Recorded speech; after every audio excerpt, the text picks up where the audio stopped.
నమస్తే ఫ్రెండ్స్.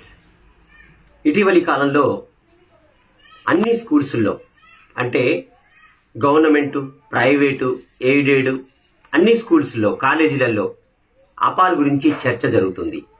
అపార్ అనేది ఏంటిది అంటే ఇది automated permanent academic account registry.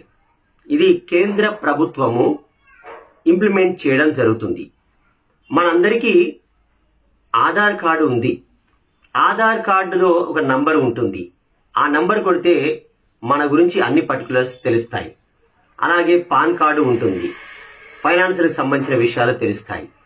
మరి ఈ ఆధార్ కార్డు మనకు దేశ పౌరునిగా గుర్తింపు ఎలాగా ఉందో మరి అలాగే స్టూడెంట్కి కూడా ఒక కేజీ నుంచి పీజీ వరకు అతను ప్రైవేటే కావచ్చు, గవర్నమెంట్ స్కూల్లే కావచ్చు, కాలేజీలలో, యూనివర్సిటీల్లో కావచ్చు, ఏ స్టేట్లోనైనా కావచ్చు, ఏ ప్రాంతంలో అయినా కావచ్చు, అతనికి ఒక ఐడి కార్డు ఇవ్వడం జరుగుతుంది.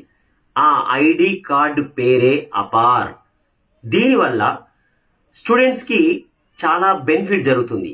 అది ఏంటిది అంటే ఇప్పుడు నేను ఏదైనా అప్లై చేయాలంటే నెట్ సెంటర్కి వెళ్ళినప్పుడు అన్ని సర్టిఫికేట్లు తీసుకొని నేను పోవాల్సి వస్తుంది. మరి ఏదైనా జాబ్ ఇంటర్వ్యూకి పోవాలంటే భౌతికంగా నేను ఒక ఫైల్లో పెట్టుకొని అన్నీ తీసుకొని భయపడుతూ ఏమైనా పోతే అన్న భయంతో జాగ్రత్త పడుతూ పోవాల్సి వస్తుంది. మరి ఏదైనా ఎగ్జామ్కు అప్లై చేయాలన్నా, ఏ ఇంటర్వ్యూకి వెళ్ళాలన్నా ప్రతి చోట మన సర్టిఫికేట్లు భౌతికంగా ఉండాల్సినటువంటి అవసరం ఉంది.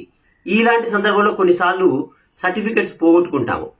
మరి ఇలాంటి బెడద లేకుండా జస్ట్ మన అపార్ కార్డు ఉంటే ఆ ఐడి నెంబర్ ఒక 12 డిజిట్లతోటి, ఈ 12 అంకెల గల నంబర్ ఉంటే ఖచ్చితంగా వితౌట్ ఎనీ సర్టిఫికేట్స్ అంటే భౌతికంగా ఫిజికల్గా మన చేతిలో సర్టిఫికేట్ పట్టుకోకుండా పోతే మనము జస్ట్ ఆ నంబర్ ఇస్తే చాలు. అంటే ఒక స్కూల్ మనం చేంజ్ కావాలన్నా, కాలేజీ నుంచి ఇంకో కాలేజీకి చేంజ్ కావాలన్నా, ఒక ప్లేస్ నుంచి ఇంకా వేరే ప్లేస్కు పోయి వేరే కాలేజీలో జాయిన్ కావాలన్నా మనకు చాలా ఈజీగా, సులువుగా జరిగేటువంటి పద్ధతే ఈ అపార్.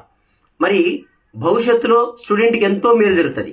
కానీ ఇప్పుడు కొంచెం ఎందుకంటే బర్త్ సర్టిఫికేట్లో ఒక అంటే పేరు ఉంటుంది, అంటే స్పెల్లింగ్ మిస్టేక్స్ తోటి పేరెంట్స్ పేరులో, అలాగే డేట్ ఆఫ్ బర్త్లో ఈ విధంగా ఒక రకంగా ఉంటుంది.